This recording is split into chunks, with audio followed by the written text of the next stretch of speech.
for having me. My name is Bari Norman, and I am the co-founder and president of Expert Admissions. We're an admissions advisory firm based in Manhattan, and I'm a former admissions officer at Barnard College of Columbia University, and so I have the perspective of being on the other side of things and having read applications and had to make a lot of tough decisions amongst a number of highly qualified applicants.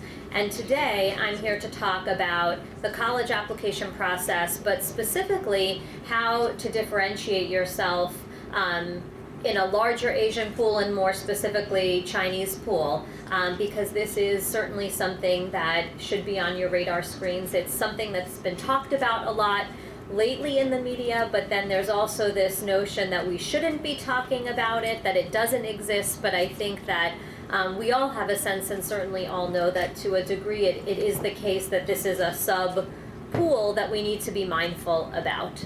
As I go, I'll stop intermittently and Vanessa will be translating.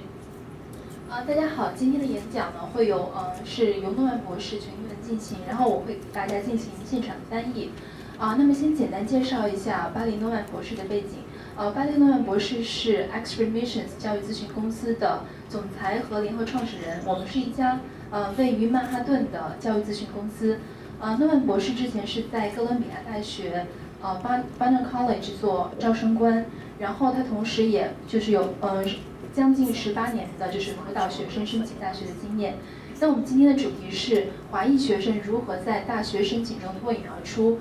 因为最近这段时间关于华裔学生在大学申请中存在的挑战，在媒体中有一些讨论，但是有的人觉得这个问题不应该被公开的讨论。但是我今天会非常坦率的跟大家来一同探讨这个问题，因为这确实是在华裔学生他们在申请大学的时候会存在的一些问题。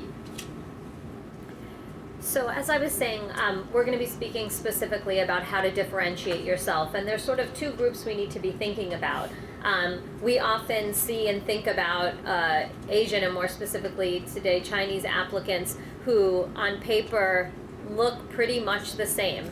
They take very difficult classes, they do well in all of them, they take many standardized tests, pretty much do perfect or close to perfect on all of them. And then we also have a group, obviously even a bigger group of students who don't have the perfect scores and the perfect grades, and there's issues related there as well. So I'll try to talk about both, but let's take the first group I mentioned first, which is that it is the case, and I know as a reader from Barnard and also from working with students as a private counselor now, that many students come to me and present as really pretty close to perfect on paper. And on the one hand, that's a great thing because we can look at more schools, I suppose, but at the same time, it creates a challenge because there are so many students in this subpopulation that present with the same thing. And so I'm going to speak specifically about how you can differentiate yourself.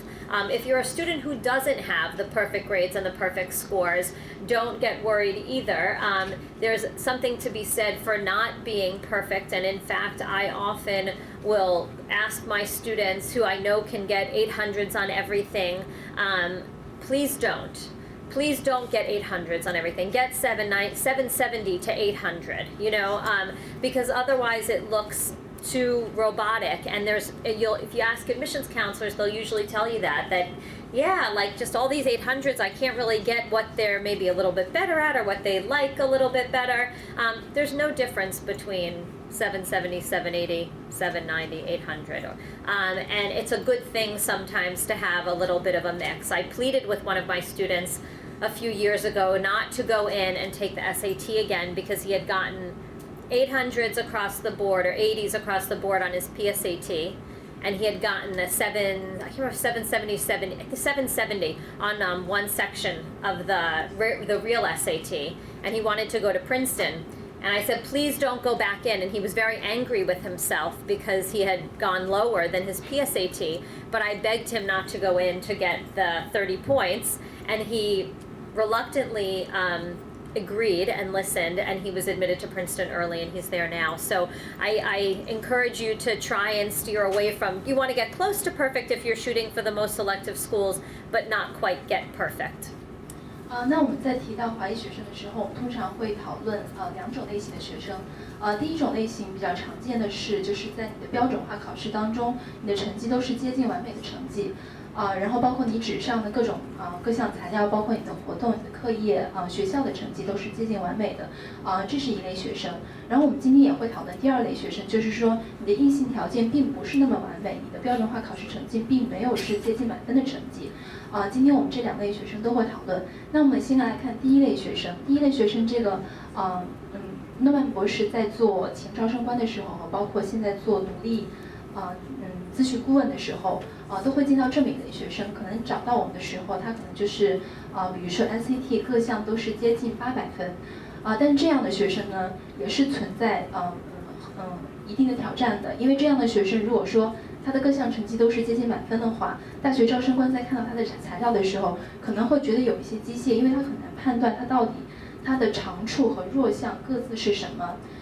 那么我们看到第二类学生的话，有的学生他的可能SAT 的成绩并不是那么完美，那是不是有必要反复的去考，然后让这个成绩达到接近800分呢？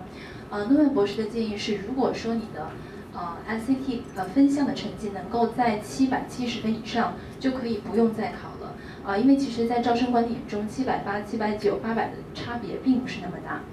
那么诺曼博士之前辅导过一个学生，他是他的SAT 是有一项是770分，但是他的 PSAT 有80分。那么他找到诺曼博士的时候，他说他想申请普林斯顿大学的提前录取。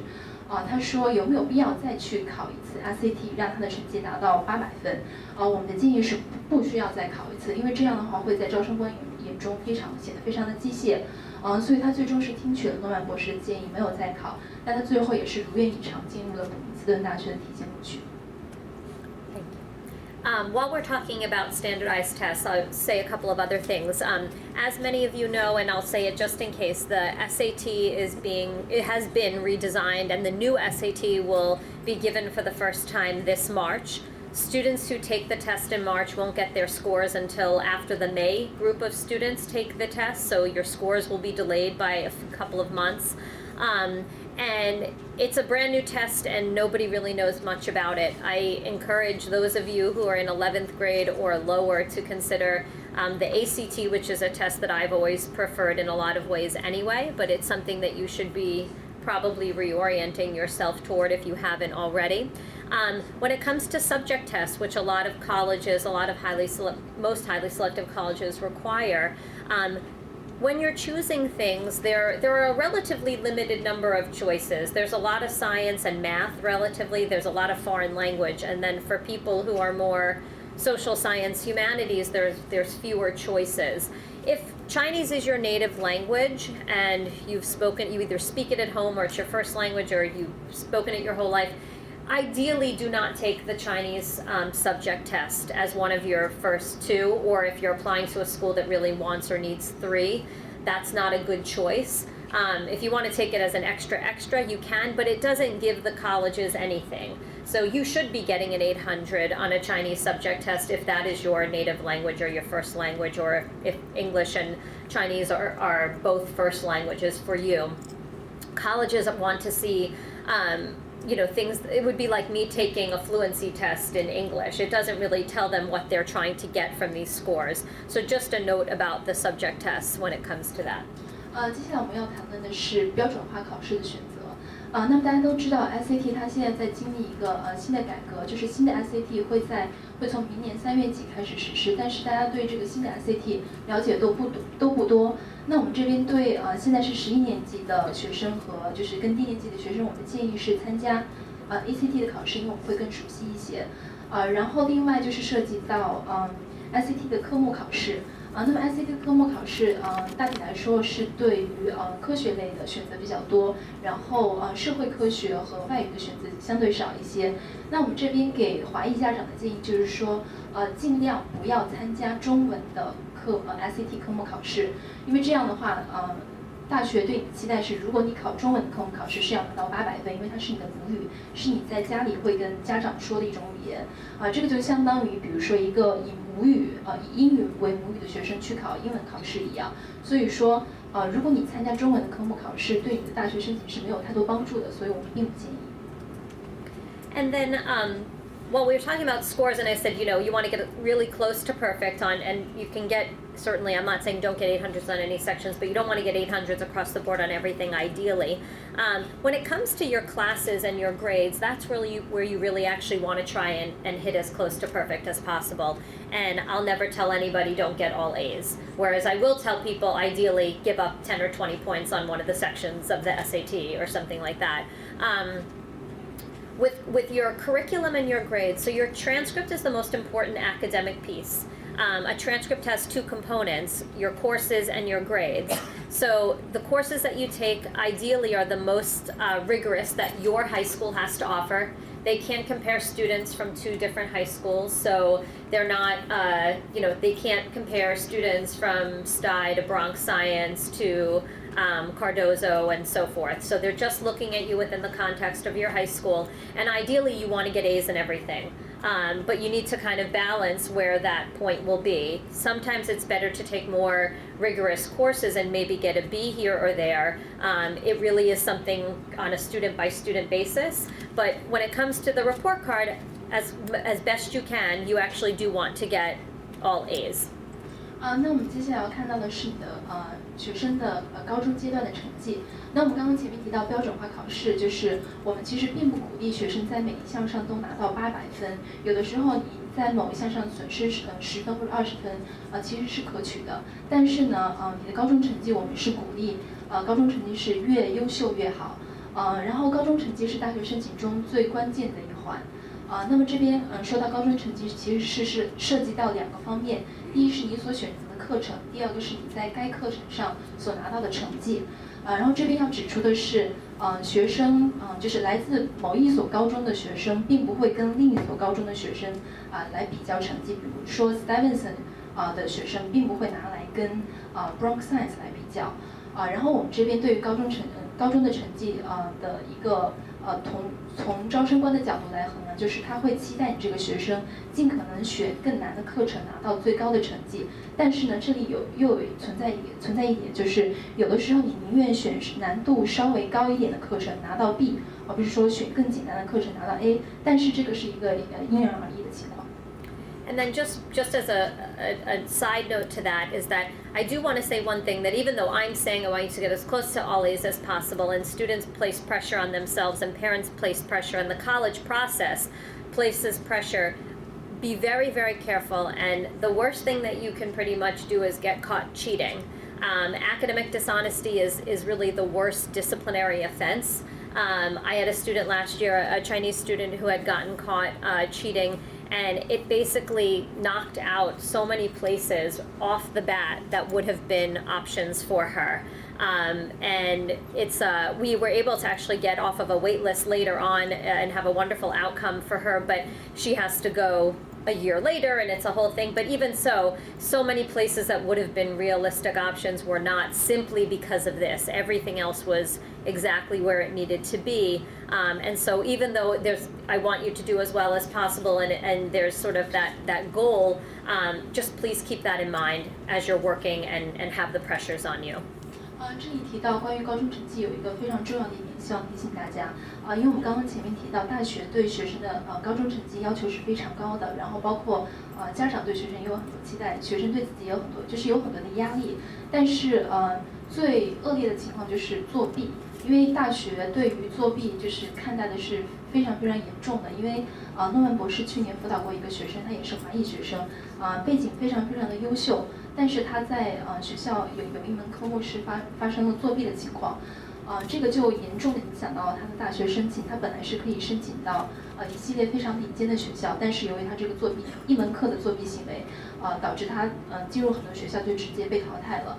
当然他最终呢是经过非常曲折的过程，被其中一所学校放入等待名单，然后最后还是要决定就是1年之后再进入这所学校，这是很麻烦。但是我们对学生的建议就是确实学校对你的科研成绩要求非常高，但是千万不要发生作弊的行为。So the way the two probably best ways or easiest places, or the places that you're going to be able to differentiate yourself amongst not only other Chinese applicants but all applicants in a strong pool, is through your essays and through what you do outside of school. I'll talk about the essays first, and then I'll talk about extracurricular activities. The essays are crucial. Academically, you'll either make your way through the academic review or you'll get sort of stopped at that point. But most applicants in most pools could be admitted and do the work well. So most people are going to be in the range for the most part. And so how do they differentiate between the students who are in range and on the borderlines and even on those outskirts that they take the 25% that are above and 25% are below their mid-range? They really get to know students and really get a sense of them through their essays. U.S. college admissions, as you probably know, are holistic. So yes, there's that big academic component, but once you pass the academic review, it's all pretty much subjective at that point, and that's really where decisions are made. 那么接下来我们会说到就是大学申请的一个重中之重的环节，就是你的大学申请文书。我前面说到就是说到了标准化考试，说到了你的课业成绩，但这些都是硬性条件。很多申请大学的学生其实他们的硬性条件都非常的优秀，但是你怎么通过就是成绩之外能够体现你的个人更加有特点的一环？通过你已经达到了某所大学的硬性条件要求，你怎么样能够从其他的申请人之中脱颖而出呢？这个是通过两个方面来实现。第一个是你的大学申请文书，第二个是你的课外活动。那我们先看你的大学申请文书的这一环。你的大学申请文书就是能够充分体现你在成绩之外的个性的这么一个环节。那我们大学招生官在审理学生材料的时候，他通常是会先看你的硬性条件，硬性条件达标之后，然后就是一个相对主观的这么一个审阅材料的过程。他会通过你的大学文书看出你成绩之外更加有个性的地方。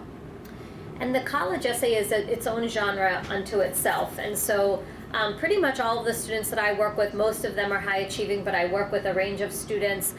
This is the hardest part of the process. It typically, the way that I am guiding them and coaching them is very different from the way in their minds they thought a college essay should read or should sound. The topic is different, the depth is different. It's also something I've had very honest conversations with Chinese students of mine. It's really counter to their culture. It's just not the way they're encouraged to think or to share or to feel or to write. And so it's difficult for all students. The reason I have a job is because it's difficult and it's not intuitive and it's not what people really think. But it doesn't take away from the fact that it's crucial that you kind of learn to be flexible and to write in this way about yourself. And it's really, really hard, again, for everybody, but particularly for Chinese applicants where, again, this is just sort of countercultural. And it's certainly nothing like what people would expect you should be revealing in your main essay. And I'll talk about supplements in a moment.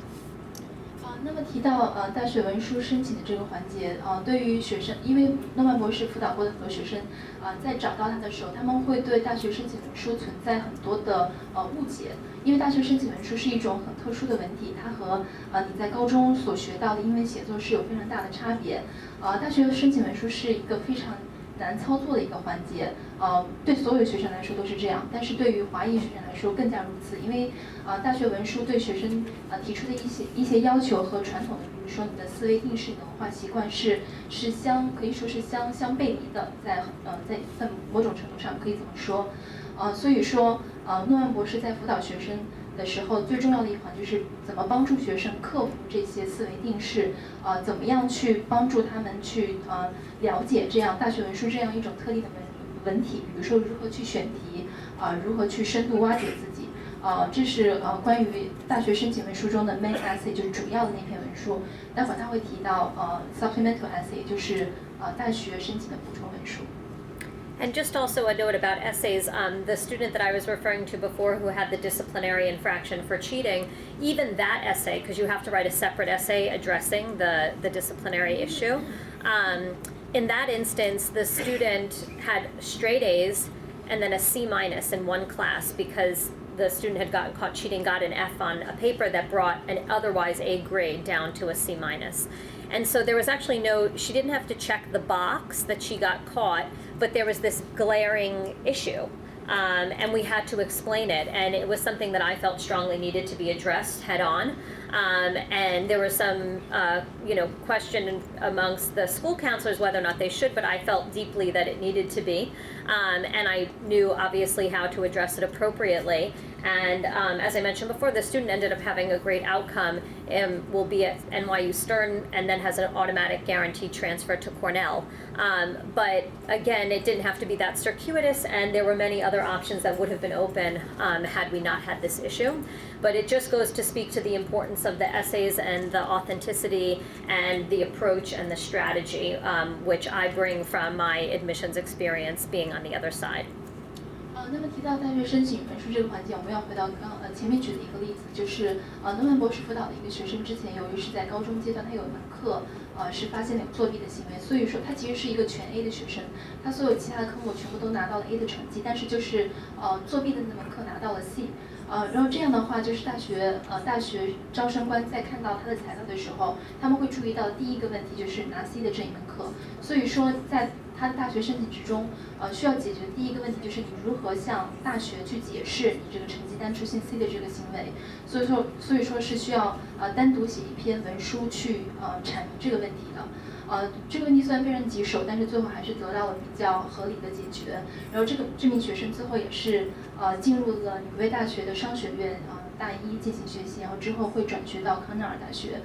但是在大学文书申请的辅导的过程中，诺曼博士会充分运用他之前做前招生官的经验和辅导学生的经验，帮助学生有效的把每篇文书得到很妥善的写作。And then regarding the supplemental essays, so most highly selective and selective colleges and universities have required essays, or ones that they say are optional but aren't really, that are required in addition to the main common application essay.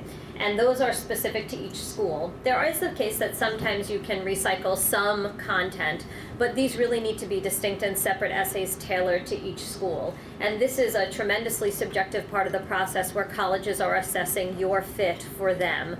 So again, we're long past the numbers and the academics. You've passed that. And now they have all these, we have multiples and multiples of students who now are being reviewed for a limited number of spots. And in the supplemental essays, it's crucial that you really truly understand each school and the differences. So the differences between Harvard, Yale, and Princeton and Columbia, so that you're writing very specific and actually quite different and sometimes opposite essays for each of them, because they're looking for different things. Academically, they're taking the same range of students, but subjectively and personally, they're actually looking for different things. It doesn't mean that a student can't be admitted or be a good fit for more than one, but it's your job as an applicant to show that in your essays. That's not an academic piece. That's the first step. These supplemental essays are really where decisions are ultimately made. 接下来讲到的是大学申请文书中 supplemental essay， 就是你的补充文书。然后这一部分呢，就是不同的学校会有不同的要求。有的时候他们虽然说是可以是可选的，就是你可写可不写，但是我们认为这一环节其实是非常重要的。因为这一篇文书是大学真正它能够通过这篇文书来判断某名学生和这所学校他们之间的匹配度。然后不同大学它对 supplemental essay 的要求其实是有差异的，就是你可以使用某一些相同的话语，但是最重要的是你要充分的了解这所大学，然后在这篇文书中体现出你对这所大学的了解，以及这所大学为什么和你自己匹配。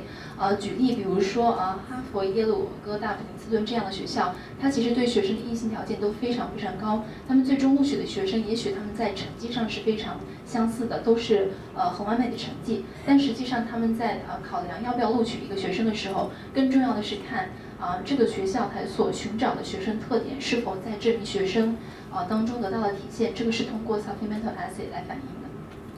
And in keeping with the theme of differentiation, so you need to differentiate yourself a little bit, as I said, in those standardized test scores, not so much in the grades and the curriculum, and significantly so in the essay, the main essay and the supplemental essay. in addition, a place that's crucial to differentiate yourself from both the larger applicant pool and more specifically other Chinese applicants is in your extracurricular activities and your academic interests. So as you can imagine, as a reader at Barnard, I saw many Asian students, Chinese students in particular, however you want to look at the group, and science research, pre-med, usually cello or piano.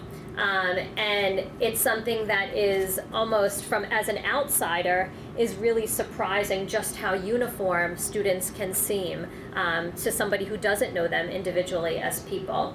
And it is hard to distinguish and to differentiate. If you're a reader, you don't know these individual people. You see the same perfect scores, the perfect, report card, and then you see the same extracurricular activities. It is hard, and you see the same generic essay. They're doing the essays in the same way that most applicants do them, not tailored, not deep enough, not personal enough, not casual enough. And you can't differentiate, and so you can't pick who to admit, and so you waitlist a lot of them, and you just don't take some of them that seem relatively weak compared to their peers. And this is where students will feel that the process is either unfair or just makes no sense, when in fact you have to remember what it's like to be on the other side and be making these difficult decisions. And so when you think about extracurricular activities, I want you to think about differentiation too. 那我们今天演讲的一个很核心的问题是如何把自己从其他的申请之中区别开来。我们刚刚前面提到的就是你的成绩，然后你怎么通过你的申请文书来区别自己。但一个更重要的一环是你的课外活动。诺曼博士之前在哥伦比亚大学巴纳德学院做招生官的时候，见过许许多多的背景极度相似的华裔申请人。通常来说，他们都会做过就是参加过数学竞赛。做过不同的科研项目，然后会对未来就是对学法学、医学有兴趣，然后可能会弹钢琴或者会拉大提琴。对于诺曼博士来说，所有的这些人就是他们的背景看起来都太相似了，所以对于一个招生官来说，他很难从这些背景极度相似的申请人之中挑选出可以录取的学生。所以通常发生的情况就是这样的申请人通常会被放入录取名单之中，可能有一部分最终会被录取，但是有一部分就没有办法如愿以偿进入到他们希望进入的院校。所以说我们是建议学生能够通过课外活动这个方面来把自己和其他的申请人区别开来。And colleges are looking to admit a class, and so they need scientists, they need poets, they need musicians, they need comedians, they need artists, they need all different kinds of people. And so there's not only one way to get in and only one thing or a few things that you need to do or should be doing in order to gain admission. If you do love science, let's say you're like, listen, I'm Chinese and I love science and this is my passion and it's what I love to do. Don't not do it, but you need to do other things also. You need to break out of the stereotypical mold. With all of my students, all of my Chinese students and then more broadly my Asian students, most of them will be involved in what we are calling the stereotypical interests or things, but we talk about the other things that they're interested in that haven't necessarily been as encouraged or nurtured over the years, and we're able to make them more multidimensional, and also to be able to speak about things again in a way that doesn't seem forced or like you're trying to do it in the right way for college admissions.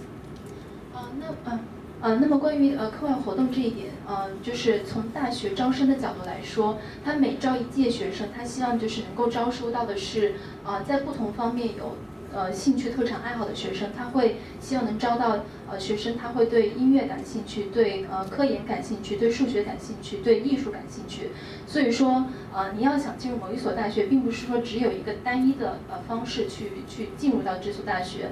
那我们对学生的建议是，如果你是华裔学生，然后你又对科研或对数学有兴趣的话，并不是说不要去参加这些活动。如果你真正有热情、有兴趣的话，你仍然可以去参加这些活动。只是说，你除了在做这些事情就是这些亚裔学生会常见的一些事情之外，还要去参与到其他的活动中去，并且参与到这些活动之后呢，你能够在你的申请中能够很有效的去展现这一点，而且是比较自然的表现，不是说为了去为了去让招生官喜欢你的这个特点去展现，而是说能够你做这个活动，并且能够在申请中体现出你对这一项活动的真正的热情和兴趣。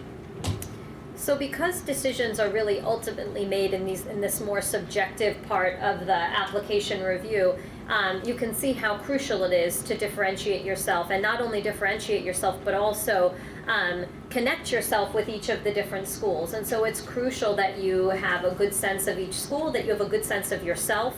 You can say whatever you want about yourself. It needs to be supported by the people who are serving as your recommenders.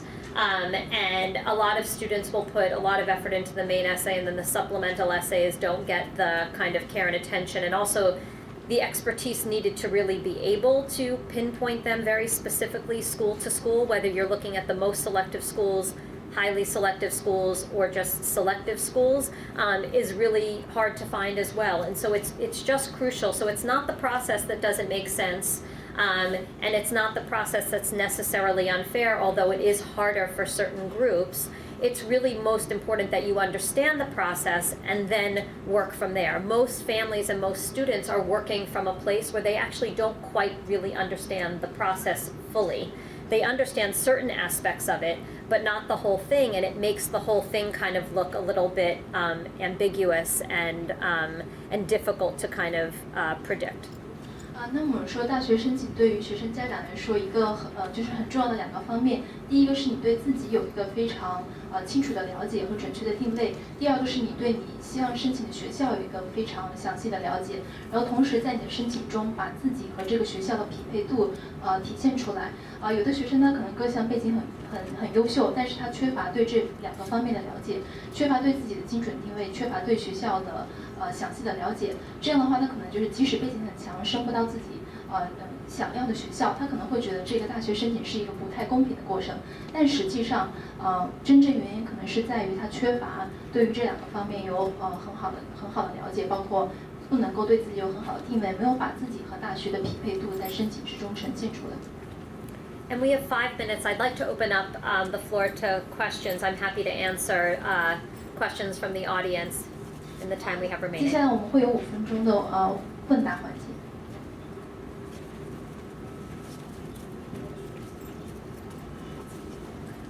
有任何疑问的话可以举手。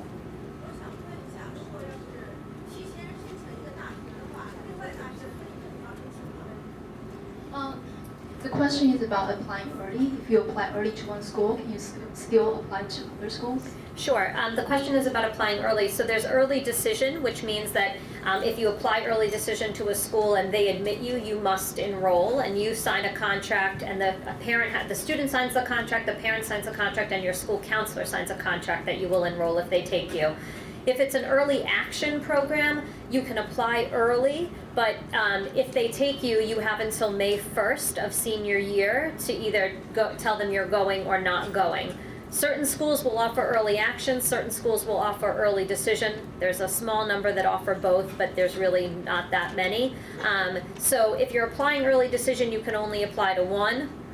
You can apply to other early action schools if you're applying early decision somewhere. And there are a couple, notably at Harvard, Yale, Princeton, Stanford, Georgetown, where if you apply to their restricted early action program, you cannot apply elsewhere early decision. And there's some other restrictions about private schools and early action programs for Harvard, Yale, Princeton, Stanford, but I don't want to get into that. OK 那么关于提前申请，就是存在于不同的情况，然后通常常见的有2种，第一种叫 early decision，就是说如果你申请某一所大学的 early decision 的话，如果你一旦被录取，最终是必须要去这所学校的，因为你在申请的时候，你和你的家长和你所在的高中都会跟这所大学签订一个协议，就你一旦被录取是一定要去的。还有一种情况叫early action， 就是你可以提前申请，但是你可以等到5月1号再决定要不要进入这所大学，也就是你最终还是可以选择其他的学校。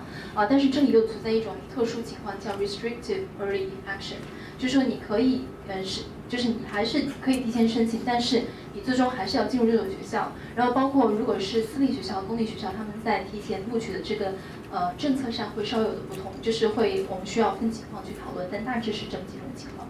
Okay, and one last question. I think we have just 1 minute. Thanks, Dr. Norman. Sure. Very helpful overall. My pleasure. So my question is, you mentioned an example that, say for example, Chinese students taking the subject Chinese, and you can view differently. Okay? And you understand that Chinese students, the essay writing could be, to some extent, countercultural. So when you evaluate, say Chinese students or some other ethnic background, do you actually evaluate, from looking at different lens, or you compare Chinese students versus other Chinese students? Yeah. Does that make sense? I mean, Sure. So the question was, since I was talking about cultural context and other things, are we looking at Chinese students compared to, let's say, white students or other minority groups, or are we really looking just at them? Are we looking more broadly? And the truth is that you're really looking broadly at the pool. There's no quota of like we can't have any more than X percent Chinese students coming in, or they group them more just as Asian students. It's not really broken down further, but you're going through the applicant pool and you're admitting as you go, and you're not taking people. At the end of everyone's process, you go through the process as you would, and there's something called reconciliation, where if you have like too many boys or too many girls, where you do kind of pull things, kind of tweak things a little bit, but it's a relatively small process. So you're really looking at each student as you go, but as you're looking at each student, you've seen 10 or 20 or 30 or 100 people already that day. You've seen hundreds or thousands already that cycle. And so inevitably, you're really comparing in both ways. So I've seen, the last 10 Chinese applicants I've read have looked exactly like this. I might think to myself, I'm not literally comparing one to one and saying, well, this one, though, is a little better than this one. I'm getting a more holistic sense of my pool, and that includes both other Chinese students, the broader Asian population, and the students as a whole who are applying. Never are you really comparing students side by side, except sometimes when you're reading a school group and you have two students where you're reading all the students from one school together, and you might be holding them near one another just because they're similar and you're trying to just kind of compare. 那么最后这个问题是关于就是学生的文化背景是如何影响到你的大学申请过程的。由于我这边时间有限，所以我简单解释一下刚刚诺曼博士的回答。也就是说，其实在申请之中不会有一个种类是叫华裔学生，可能更多的是亚裔学生。就是你的文化背景你的种族会被考量进去，但实际上不会说一个中国学生跟另一个中国学生进行比较。大学招生官在审理全程材料的时候，还是每个学生都会看，然后他同时也会考虑到他今年要招收的这一届学生的情况是什么样的。唯一出现一个中国学生跟另一个中国学生比较的情况，可能是这两个背景极度相似，然后他需要在这两个人之中做出选择。但大部分情况下是不会发生这种情况的。那我们今天演讲到此结束。如果大家还有其他的问题的话，我们在这个演讲厅的外面有我们的摊位，欢迎大家前来咨询。然后我们是叫 Expert Admission 教育咨询公司，谢谢大家。好，感谢诺曼博士。